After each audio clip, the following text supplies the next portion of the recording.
Ассаламу алейкум, урматтуу менин каналымда көрүүчүлөрүм. Сиздерди каналдан көргөнгө абдан кубанычтамын. Сиздер менен Искендер Шашеев, саясаттануучу, экономист. Ошол Украина менен Орусия соккулар менен алмашып атат. Өткөн түнү Киевке 40 баллистикалык ракета менен атуу болду. 40 баллистикалык ракетаны баарын түшүрө алышкан жок, ошон үчүн жаракаттар көп кетти. Жалпысынан ошол Америка Кошмо Штаттарынын Украинадагы элчилиги берилген маалымат боюнча 300дөн ашык киши ушул эле теке же болбосо июль айында 2026 жылында каза болду да, ушундай соккулардын аркасынан. Бул өкүнүчтүү нерсе. Wildberries'тен да айтып атышат, ушу кечээки соккулардан, мурда күnkү соккулардан 7 кишиден ашык өлдү, 30 кишиден ашык жарадар болду. Такталып жатат маалымат.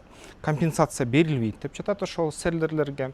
Кыргыздарга тийген, ошол кыргыз селлерлерге же болбосо сатуучуларга тийген залакат ошол 400 миллион рубльден ашышы мүмкүн да, ошол 400 миллион рубль. Андагы толугу менен эсептелек. Анан компенсациянын ордуна Wildberries айтып атат, биз деген ошол күйүп кеткен складтарга, күйүндүгө, товарга илинген, мисалы үчүн чыгымдар, ошол логистикалык чыгымдар, складтын чыгымдарын биз жөн эле алып салабыз деди да. Күйүп кеткенден кийин аларды эсептеп үстүнө илсе, күйүп кеткен товарга, анда бул такыр таң калыштуу болмок, бирок кантсе ошентип атат.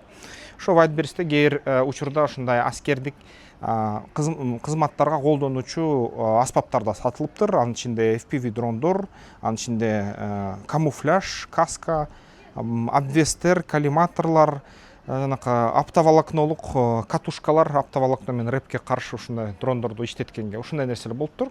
Эми ким билет, балким Украинанын розетка же Нова Почта деген Wildberries'тин клону украиналык, аларда да ошондой болсо керек. Ошого да bundan мурун уруп аткан Орусия. Анан бул деген бир четинен дагы эмнеден болуп келет, ошол баллистикалык ракеталарды эмнеге атып атышат орусиялыктар? Анткени 10 күндүн ичинде дейт украиналыктар маалыматтар боюнча ошол 170 танкерге же кемеге, суу кемесине сокку урулду дейт украиналык БЭК аркылуу да. Баса ошол жакында АКШ Ирандын портун Бандар-Аббасты соккондо, аскердик кемени соккондо кургак докто турган. Алар да ошол украиналык БЭКке окшош аспапты колдонушту. БЭК деген бул безэкипажный катер, же болбосо суучулсуз мындай кайык деп айтсак болот. Ал деген ошол катер барып туруп Ирандагы ушундай атаканы өткөргөн, аны да камерага тартып алышты. Анан Украинанын дагы атакалары өтө окшош болуп атат да ошол БЭКтердин атакаларына. Эми украиналыктар албетте суудан да согуп атат, асмандан да согуп атат да. Анан ушинтип 170 баягы көмүскө Орусиянын флотунун танкерлерин жарадар кылдык дейт, жаракат кылдык, же болбосо жок кылдык деп атат, буздук деп атышат украиниктер. Текшерилген Осинт журналисттердин маалыматы боюнча 102 эле ушундай танкер же ошол Орусиянын кемеси чыгып атат. Осинттердин маалыматы боюнча, мисалы үчүн, ошол анын арасында ФСБ колдонулган Изумруд деген да кеме бар да, аскердик кеме. Согуштун астында провокацияга катышкан болчу ал кеме. Бирок ошол Киев, Одесса дагы аябай жаракат тартып атат. Аяка баллистикалык ракеталар менен уруп атат орусиялык күндө. Мурунку мен бир күн мурда чыгарылган видеону карасаңар, ал жерде көрөсүңөр, аяктан мындай кеминде дегенде 3, 4, 20, 15, 16 ракета менен, баллистикалык ракеталар менен согуп атышат да. Баллистикалык ракеталардын жарымы бул деген зениталык ракеталар, НАТО авиациясын жок кылганга арналган, бул деген С-400-тун ракеталары да. Аны баллистикага кайра оңдоп туруп колдонуп атышат орусиялыктар. Анан кээ менин көрүүчүлөрүм комментарийлерден сурай баштады да. Мисалы үчүн, бул нерсе эмнеге Орусия жооп бербейт деп. Туура эмес суроо, туугандар, ошону сурагандар. Орусия тескерисинче чабуул кылып жатат, Украина жооп берип аткандагысы да. Дагы бир суроо болду, алтындын басынан кандай бул таасир этти деп. Алтынды инвесторлор сатып алып, базардан тажап кетишти.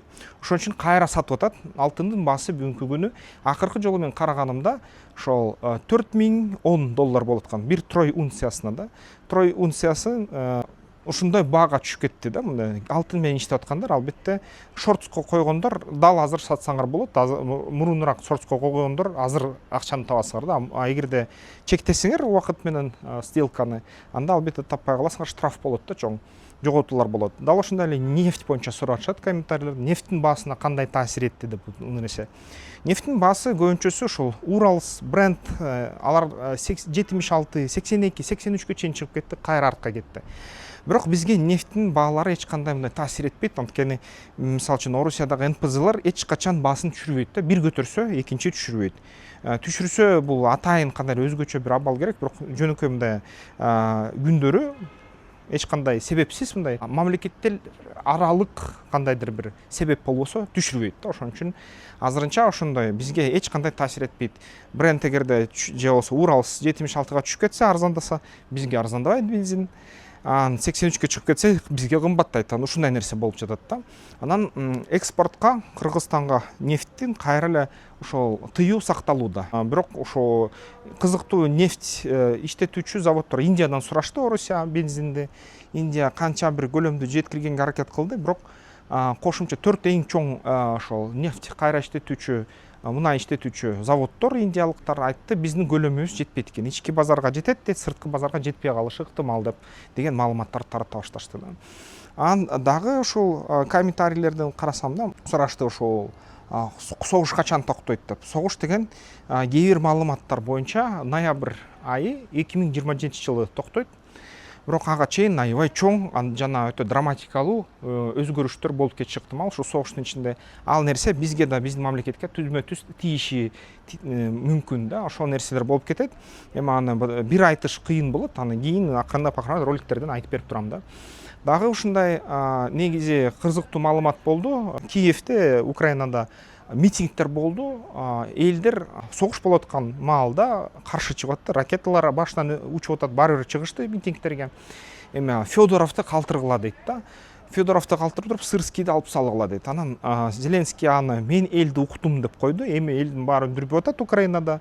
Эми Зеленский Сырскийди согуштан алып таштайт дейт, Зеленскийди калтырат дейт. Зеленский Федоровду калтырат дейт. Анан дагы айтып атышат, ким билет, балким Федоров дагы башкы командачы болуп кетиши ыктымал да, баягы Украинанын армиясын башкарып.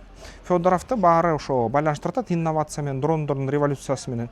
Бирок маалыматты так билген адамдар, офицерлер айтып атат, Сырский да жакшы дейт, Федоров да жакшы дейт. Бирок бирөөсүн дагы өтө асмандатып кудай көрүү ийбегиле деп айтып атат өзүнүн элине.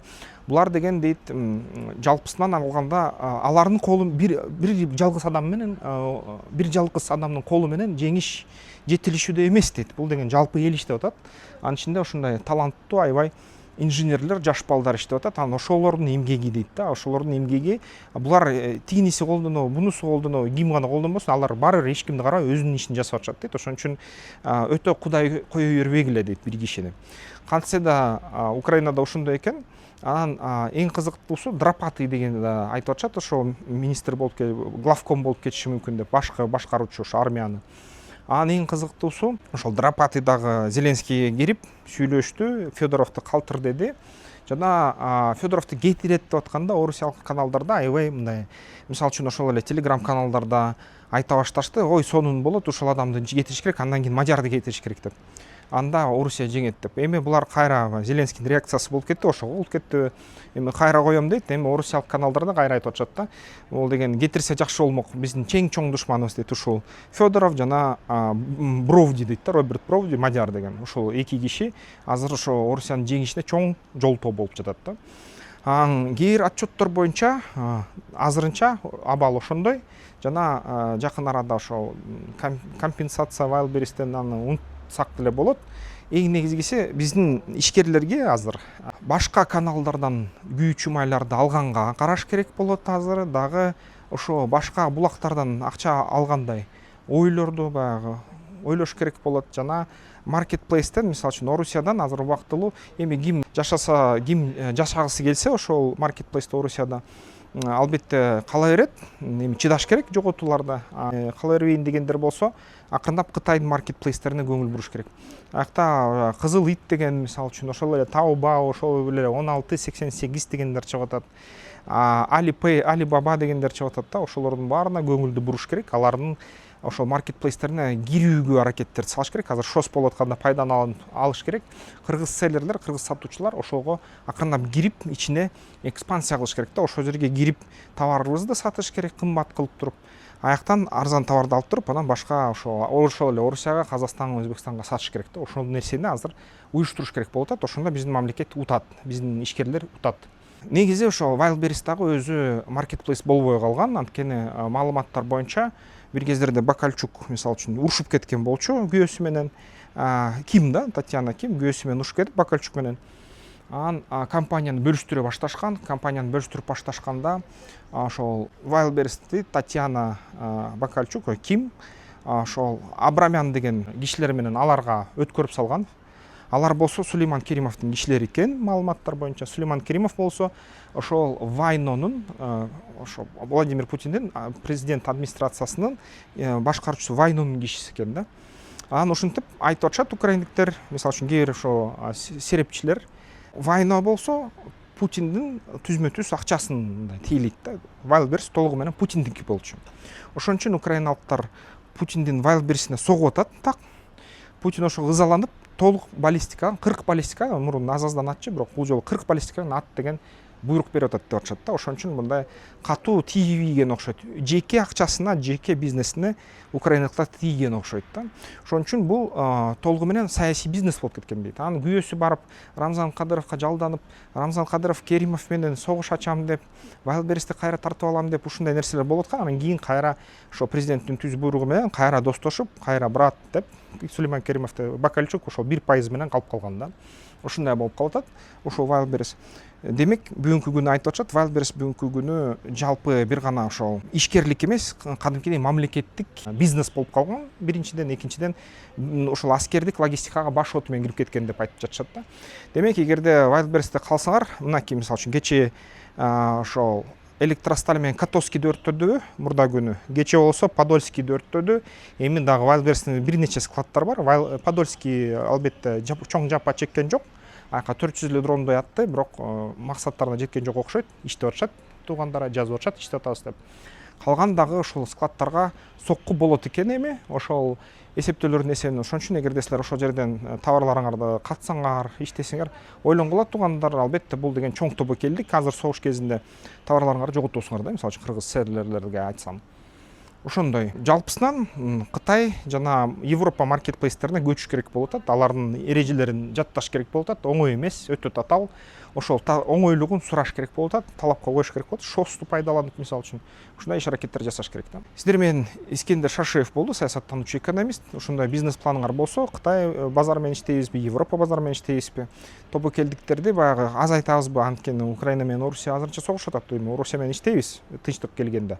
Украина менен да иштейбиз керек болсо, тынчтык орногондо. Кимиси калса да, кимиси жеңсе, баары менен иштей беребиз. Бирок баары бир ошондой тобокелдиктерди азайтыш керек да. Ошон үчүн ошондой кайсы тобокелдикти азайтуу үчүн бизнес план башка тармакка кетем же ошо Кытай тармакка, Европа тармакка кетем десеңиздер, анда ошо WhatsApp бар бизде, жазгыла, кеңешебиз, бизнес план жазып беребиз сиздерге, ТО жазып беребиз.